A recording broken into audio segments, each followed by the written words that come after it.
Hi hello friends, ಇವತ್ತು March 21 ವಿಶ್ವ ಅರಣ್ಯ ದಿನ.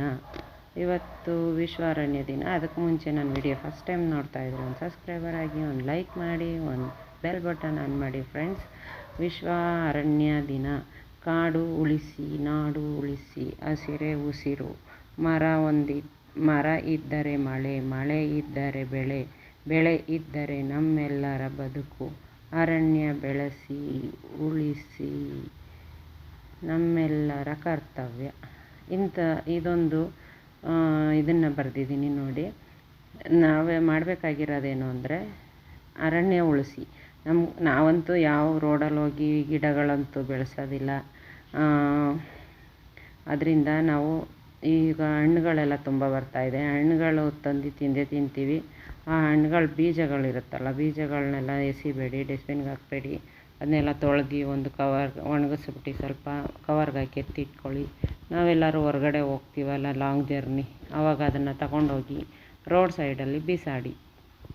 ರೋಡ್ ಸೈಡಲ್ಲಿ ಒಂದೇ ಬಿಸಾಡಬೇಡಿ, ಹೋಗ್ತಾ ಒಂದೊಂದೇ ಥ್ರೋ ಮಾಡಿ. ನಿಮ್ಮ ಮಕ್ಕಳು ಆಟ ಆಡ್ದಂಗೂ ಆಗುತ್ತೆ, ರೋಡಲ್ಲಿ ಬೀಜಗಳು ಹಾಕ್ದಂಗೂ ಆಗುತ್ತೆ.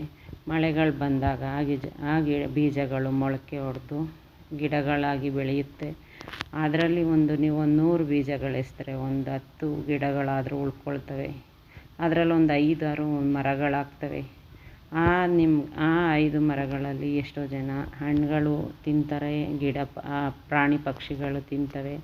ಅದರದ್ದು ನಿಮಗೆ ಪುಣ್ಯ ಸಿಗುತ್ತೆ. ಈ ಒಂದು ಕೆಲಸನ ನೀವು ಎಲ್ಲಾದರೂ ಮಾಡಲೇಬೇಕು ಫ್ರೆಂಡ್ಸ್. ನಿಮ್ಮ ಕೈಲಿ ಎಷ್ಟಾಗುತ್ತೋ ಅಷ್ಟು ಬೀಜಗಳನ್ನು ಶೇಖರಣೆ ಮಾಡಿ ರೋಡ್ ಸೈಡಲ್ಲಿ ತಗೊಂಡೋಗಿ ಅರಣ್ಯ ಸೈಡಲ್ಲಿ ಬಿಸಾಡಿ ಅದನ್ನು ಗಿಡಗಳಾಗಿ ಬೆಳೆಯೋದಕ್ಕೆ ಸಹಾಯ ಮಾಡಿ. ನನ್ನ ಇದೊಂದು ವಿನಂತಿ. ಯಾರೆಲ್ಲ ನನ್ನ ವಿಡಿಯೋ ಫಸ್ಟ್ ಟೈಮ್ ನೋಡ್ತಾ ಇದ್ದೀರಿ ಅವರು ಒಂದು ಸಬ್ಸ್ಕ್ರೈಬರ್ ಆಗಿ. ನಾನೇನಾದರೂ ಹೇಳಿರೋದು ನಿಮ್ಗೆ ಅರ್ಥ ಆಯಿತು ಅಂದರೆ 4 ಜನಕ್ಕೆ ಶೇರ್ ಮಾಡಿ. ಇದು ಎಲ್ಲರಿಗೂ ಶೇರ್ ಮಾಡಿದಷ್ಟು ಎಷ್ಟೋ ಜನಕ್ಕೆ ತಿಳಿಯುತ್ತೆ, ಒಂದಷ್ಟು ಬೀಜಗಳು ಶೇಖರಣೆ ಆಗುತ್ತೆ, ಒಂದಷ್ಟು ಗಿಡಗಳು ಬೆಳೆಯುತ್ತೆ. ಇದೊಂದು ಹೆಲ್ಪ್ ಮಾಡಿ ಫ್ರೆಂಡ್ಸ್. Thank you friends.